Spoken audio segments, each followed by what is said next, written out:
ஜெய ஜெய சங்கர ஹர ஹர சங்கர. ஸ்ரீ மகாபிரியவா சரணம்.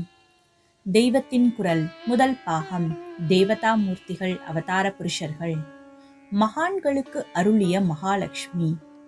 வித்யாரண்யரின் ஆலோசனைப்படியே நடந்து ஹரிஹர புக்கர்கள் ராஜ்யத்தை விஸ்தரித்தார்கள். இந்த இருவரின் ஒன்றுவிட்ட சகோதரனான கம்பண்ணனை வித்யாரண்யர் சேனாதிபதியாக நியமித்தார். அவனை தென்னாட்டுக்கு அனுப்பி வைத்து துருக்க படைகளை வெற்றி கொள்ள செய்தார். அப்படியே இவன் சிதறுண்டு போன ராஜ்யங்களை எல்லாம் ஒன்று சேர்த்தான். கம்பண்ண உடையார் என்று அவனை சொல்வார்கள். இந்த உடையார் பட்டம் மைசூர் ராஜாக்களுக்கும் உண்டாயிற்று. வித்யாரண்யரின் ஆசீர்வாத பலத்தால் கம்பண்ண உடையார் ராமேஸ்வரம் வரைக்கும் திக்விஜயம் செய்திருக்கிறார். வழியில் தில்லி சுல்தானின் பிரதிநிதிகளோடு 5-6 யுத்தங்கள் செய்து ஜெயசாலியாக ஆனார். மதுரையில்தான் பெரிய யுத்தம் நடந்தது. மதுரை நகர தேவதையே கம்பண்ணனுக்கு பிரத்யட்சமாகி ஒரு வாளை அனுகிரகித்தது. அவருக்கு அத்தனை உபாசனா பலம். அதன் விசேஷத்தால் தான் மாலிகாப்பூர் முதலானோர் செய்திருந்த நாசத்தை எல்லாம் அவர் தவிடு பொடியாக்கி நம்முடைய கோவில்களை மறுபடி புதுப்பித்தார்.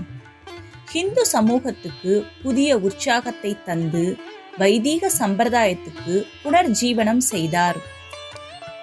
திருச்சியில் சமயபுரத்துக்கு பக்கத்தில் ஒரு கண்ணனூர் இருக்கிறது. அங்கே பொச்சலேஸ்வரர் என்று ஜனங்கள் சொல்லுகிற கோவிலுக்கு போயிருந்தேன். உண்மையில் ஹொய்ச்சலேஸ்வரர் என்பதே அது. கன்னடத்தைச் சேர்ந்த ஹொய்ச்சல வம்சத்தவரால் ஆராதிக்கப்படுபவர். கன்னட ஹ தமிழில் ப என்று முதலில் சொன்னேனே, அதன்படி ஹொய்ச்சலேஸ்வரர் தான் பொச்சலேஸ்வரர் ஆகிவிட்டார். பொச்சலேஸ்வரர் என்று ஜனங்கள் சொல்வது தப்பு என்று நினைத்து போஜேஸ்வரர் என்று வேறு சரி பண்ணியிருக்கிறார்கள். வேடிக்கைதான். அந்த கோவில் கோபுர மதிலில் இந்த கோவிலை துலுக்கர்கள் நாசம் பண்ணுகிற காலத்தில் கம்பண்ண உடையார் ரட்சித்தார் என்று பொறித்திருப்பதை பார்த்தேன். அந்த மதிலை பார்த்தாலே துருக்கர் செய்த கொடுமை தெரிகிறது. மதிலின் இரு பக்கங்களில் கல்லடுக்கி நடுவே ஜல்லி கொட்டுவது வழக்கம். இங்கே ஒரு பக்க கல் வரிசையும் ஜல்லியும் போய் சதையும் தசையும் போன பின் எலும்பு மட்டும் நிற்கிற மாதிரி இன்னொரு பக்க கல் சுவர் மட்டும் நிற்கிறது. அதுவும் இடிபடாமல் இருப்பதற்கு காரணம் கம்பண்ண உடையார்தான். அருகிலேயே உள்ள கம்பரசன் பேட்டை கூட கம்பண்ண உடையார் பேரில்தான் ஏற்பட்டிருக்க வேண்டும். பக்கத்திலேயே வாளாடி நல்லூர். அது கம்பண்ணன் வேத பிராமணர்களுக்கு இறையிலியாக தந்த ஊர் ஆதலால் இன்றும் கம்பராய சதுர்வேதி மங்கலம் என்றே பத்திரங்கள் எழுதும்போது குறிக்கிறார்கள். கம்பண்ண உடையாரின் பத்தினி ஒருத்தி கங்காதேவி என்று. அவளும் அவர் படையெடுத்த இடங்களுக்கெல்லாம் பின்னோடு போயிருக்கிறாள். போனது மட்டுமில்லை, சமஸ்கிருதத்தில் மகா பண்டிதையான அவள் திரும்பி ஊர் வந்து சேருகிற வரையில் ஆங்காங்கே நடந்த நிகழ்ச்சிகளை எல்லாம் வெகு சுவாரஸ்யமாக காவிய நயத்தோடு கூட எழுதியிருக்கிறாள். காளிதாசன் கூட தோற்று போய்விடுவான் என்கிற மாதிரி நுணுக்கமான திருஷ்டியோடு, க்ளோஸ் அப்சர்வேஷனோடு, கவி சமத்காரத்தோடு கங்காதேவி மதுரா விஜயம் என்று எழுதியிருக்கிறாள். எபிகிராபிக்கல் டிபார்ட்மெண்டில் அதை அச்சு போட்டிருக்கிறார்கள். 600 வருஷங்களுக்கு முன் ஒரு ஸ்திரீ இப்படிப்பட்ட பிரயாண இலக்கியம் எழுதினது நமக்கெல்லாம் பெருமை. மகாலட்சுமியின் அனுகிரகத்தால் விஜயநகர சாம்ராஜ்யம் பிறந்தது. பராசக்தியின் அனுகிரகத்தால் கம்பண்ண உடையார் யுத்தங்களில் வெற்றி பெற்று அதை விஸ்தரித்து நிலைப்படுத்தினார். சரஸ்வதியின் அனுகிரகத்தால் இந்த திக்விஜய நூல் வந்தது. நடுவில் ஒரு 40-50 வருஷ காலம் பிற மதத்தினால் வீணாக போன தேசத்தில் மறுபடியும் வேதம், கோவில், தர்மம் எல்லாம் நிலைக்கும்படி செய்து ஜனங்களுக்கு பரோபகாரம் செய்தார் கம்பண்ண உடையார்.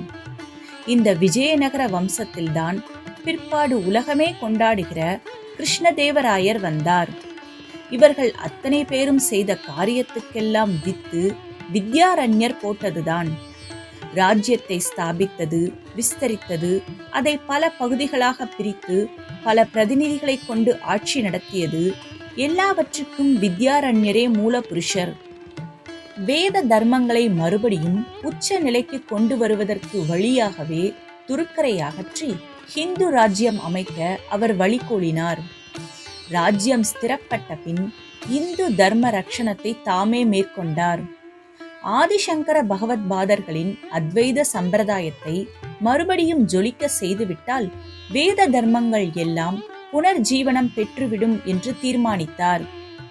அதனால் கர்நாடக ஆந்திர தேசங்களில் இருந்த பழைய சங்கர மடங்களை புது கலையோடு பிரகாசிக்கிற மாதிரி உத்தாரணம் செய்தார். சில புதிய மடங்களையும் ஸ்தாபித்தார்.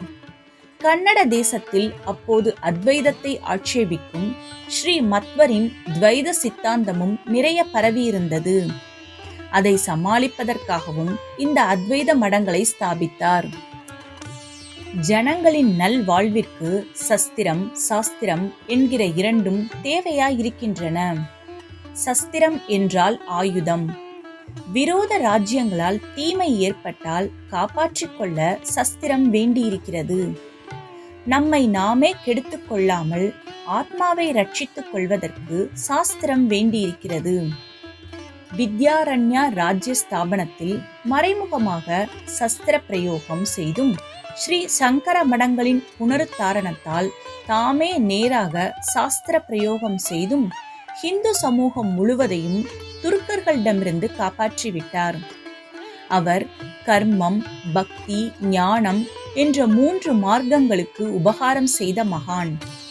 அவருடைய பஞ்சதசி பிரகரணம், ஜீவன் முக்தி விவேகம் முதலான கிரந்தங்கள் பரம ஞானத்தை கொடுக்கக்கூடியவை. மடத்தை ஸ்தாபித்தல், ஆலய புனருத்தாரணம் செய்தல் ஆகியவற்றால் பக்தியை வளர்த்தார். வேத பாஷ்யத்தால் கர்மத்தை நிலைநாட்டினார். அவர் செய்த இத்தனை பரோபகாரத்துக்கும் முதலில் ஊக்க சக்தி தந்தது லக்ஷ்மி கடாட்சத்தால் அவர் பெற்ற நவநிதிதான். பணம் சம்பாதித்துக் கொள்வதை விட பணத்தை கொடுக்கிற மனப்பான்மைதான் பெரிய லக்ஷ்மி. இந்த மனோபாவத்தையும் மகாலட்சுமி அனுகிரகம் செய்வாள். ஏழை பிராமண பெண்ணின் பொருட்டு அவளை செல்வத்துக்கு அதிதேவதையாக வைத்து கனக மழை பொழியும்படி வேண்டிக் கொண்ட சங்கரர் இதே ஸ்திதியில் தம் பொருட்டு அவளை பிரார்த்திக்கிற போது அவளை பணத்தின் அதிதேவதையாக மட்டும் நினைக்கவில்லை, மன மாசுகளை எல்லாம் நீக்குகிற ஞானாம்பிகையாக வைத்து பிரார்த்திக்கிறார். சம்பத் கராணி என்கிற ஸ்லோகம். வைஷ்ணவர்கள் விஷ்ணுவை தகப்பனார் என்று சொல்லாமல் பெருமாள் என்றே சொன்னாலும் மகாலட்சுமியை தாயார் தாயார் என்றே சொல்வார்கள். அவள்தான் ஸ்ரீ மாதாவான பராசக்தி. ஆச்சாரியாலும் இங்கு மாதா என்று அழைத்து மாமேவ மாதர் அனிசம், உன்னை நமஸ்காரம் பண்ணிவிட்டால் போதும், அந்த நமஸ்காரங்கள் சம்பத்து, சகல இந்திரிய சந்தோஷங்கள், சாம்ராஜ்யம் எல்லாம் தந்துவிடும். ஆனால் இதெல்லாம் எனக்கு வேண்டாம். எனக்கு உன்னிடமிருந்து ஒரே ஒரு செல்வம்தான் வேண்டும். என் துரிதங்கள், பாபங்கள் எல்லாவற்றையும் கள்ளி எறிவதற்கும் உன்னை நமஸ்கரிப்பதே சாதனமாகிறது. செல்வ தேவதையான நீ எனக்கு தருகிற செல்வம் இந்த நமஸ்காரம்தான்.